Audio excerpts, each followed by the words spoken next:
you very much.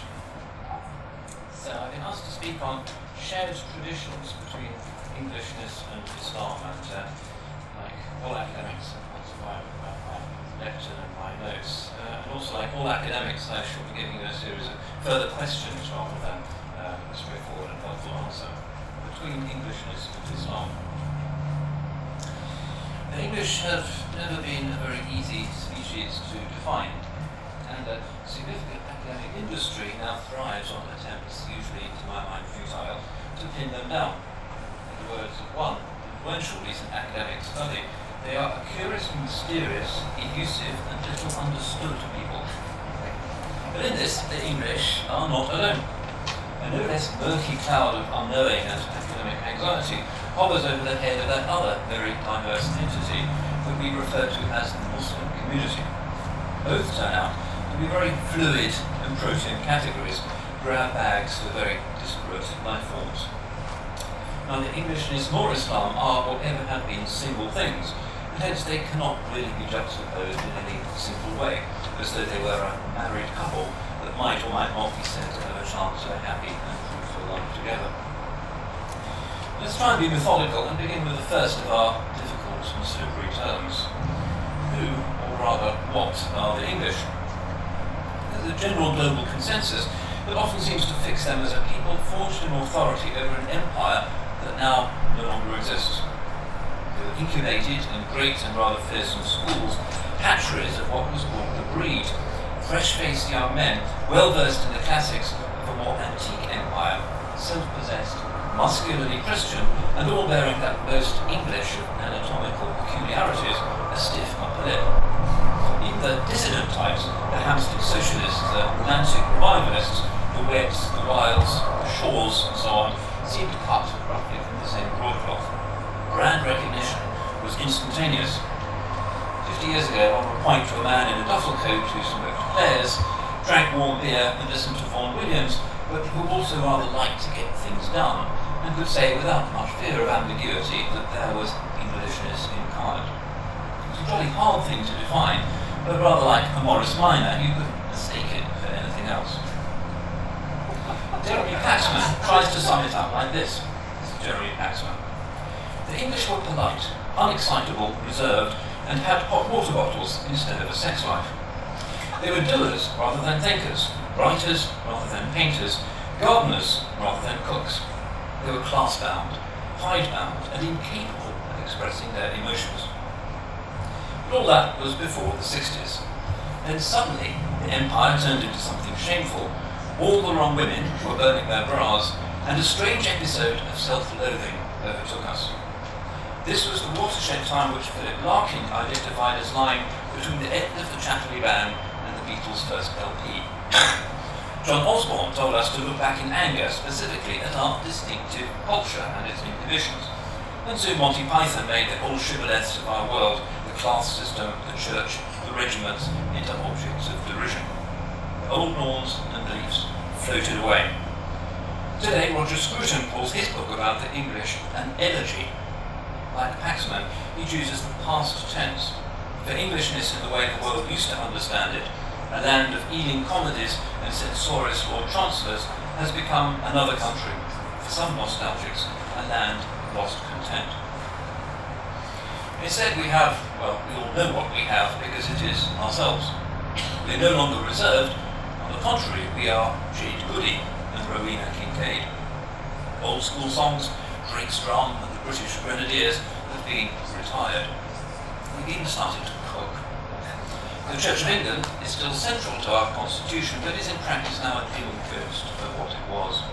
At weddings and funerals today, most can no longer even make out the hymns. This quick and radical loss confuses the older generation, who sometimes think immigration is to blame. Perhaps the Brexit vote was a sort of attempt to turn back the clock to a more bucolic English age. The politicians, endlessly speechifying about the future, underestimated this English affection for the past. That immigration and the Muslim presence, which for many nationalists seems the true emblem of the alienation which it brings, is not really at fault at all. Not the tandoori restaurants and Kurdish cab drivers who have confiscated our old identity. It's globalization and particularly the Americanization of our culture. And that is something which we deliberately imported and asked for gleefully. It was not pressed by us, by others. So let's now look at this other accused partner in our putative relationship, one called Islam, carried by those members of our society who usually bear the brunt of nativist xenophobia and unease. For very many, Muslimness feels like the paradigmatic other of everything that is proper and English, a kind of inversion of ourselves, a black mass, and Oriental antipathies. But again, this will not work, for like Englishness, Muslimness is not a single thing. And 2 generations after the great wave of primary immigration, it is not now what once it was. Here too we find the narrative has been shifting, thanks to what sociologists sometimes call our liquid modernity, in which no constants are feasible. British Islam is a noticeably broad church, and broadening still, and British Muslims are no longer just a nation of shopkeepers. And even before this widening, Islam had never been a single story.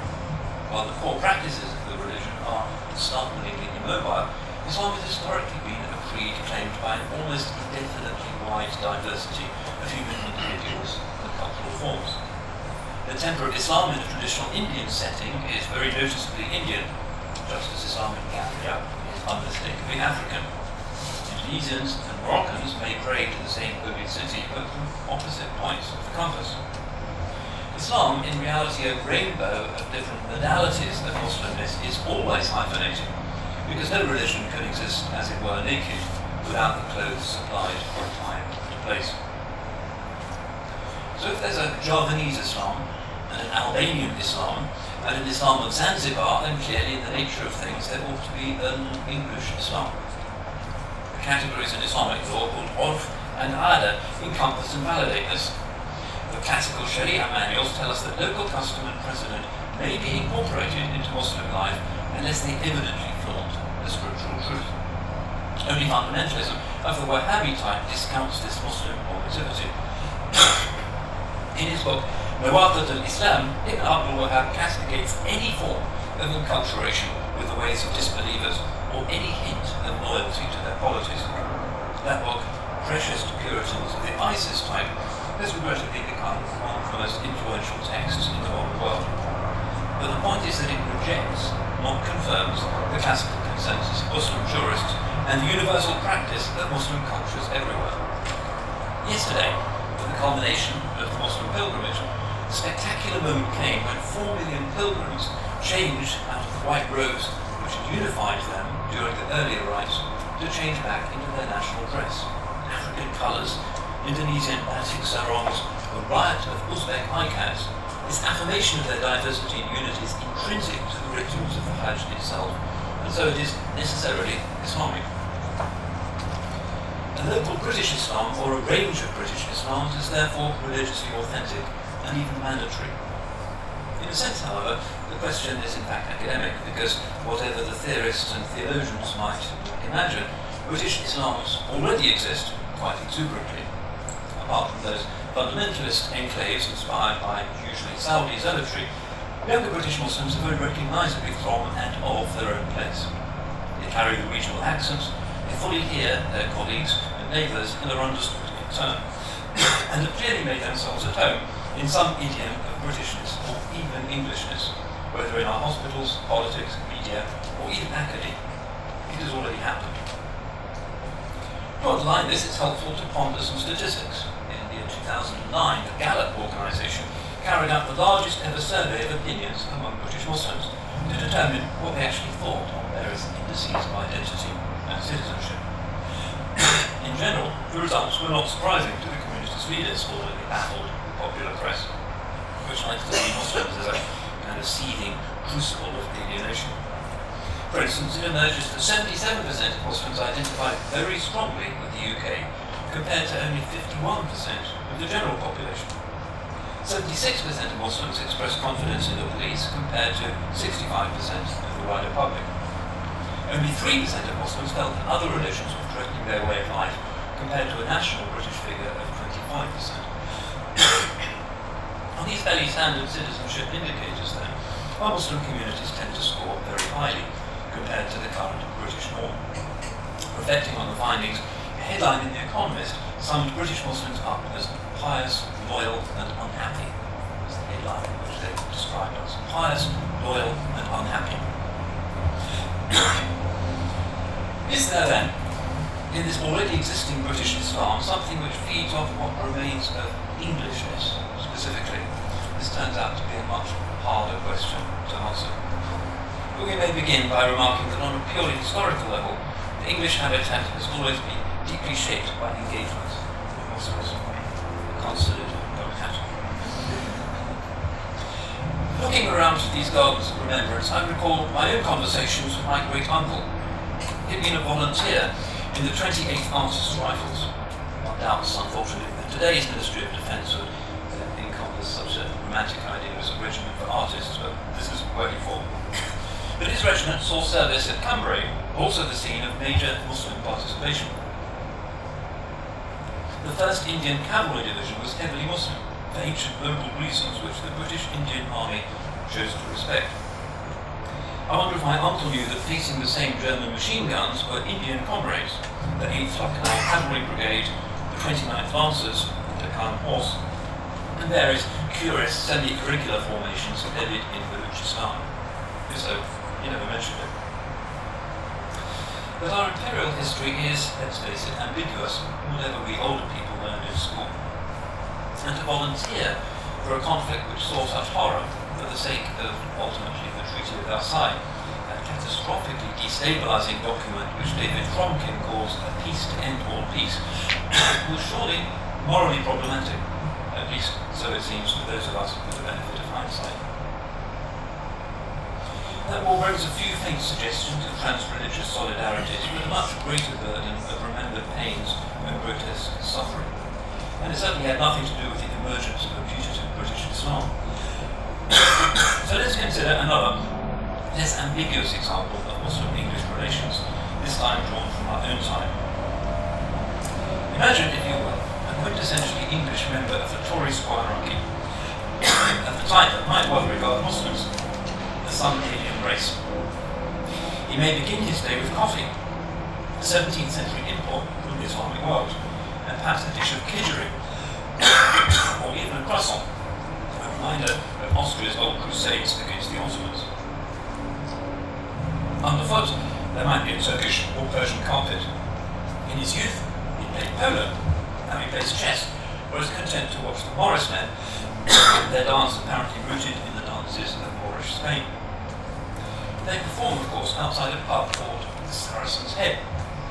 Clearly, whatever our country's squire might imagine, the English have always engaged with Islamic and Muslim culture and have been significantly enriched by it. In fact, it's quite easy to show that Muslim culture inhabits our past. The English language contains at least 600 Arabic words. But what of our present-day encounter? It seems to me that if we take Paxman's list of things that we think we are, or rather were, and add some obvious riders and further items, that we will find some very interesting and intriguing, even provocative convergences. Muslims, like Paxman's English, abhor public displays of emotion. Their stoicism is universally remarked upon. They revere the institution of marriage, despise divorce or any premarital goings-on. Their women are perceptive but understated. Overindulgence in food is simply not the done thing. And most importantly of all, the community exists for a reason. It is actually for something, which has to do with God, providence, and the life everlasting. This religious dimension is at the heart of what William Blake called the matter of England. This inescapable Muslim regard for an older Englishness is ultimately rooted in the Quran's own esteem for the people of the book, Ahl al-Kitab, readers of the Bible.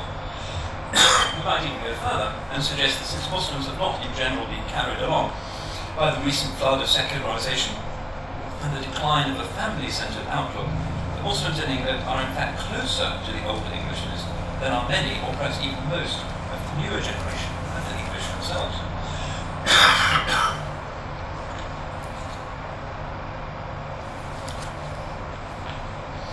That matter of Albion, so important to an earlier generation, is is impressive to Muslim believers and to our training imams. But the new urban anomy that has replaced the old English way seems frankly to be less appetizing to them. Listen to David Cameron, for instance, after his brief stay about 10 years ago at Birmingham Muslim family.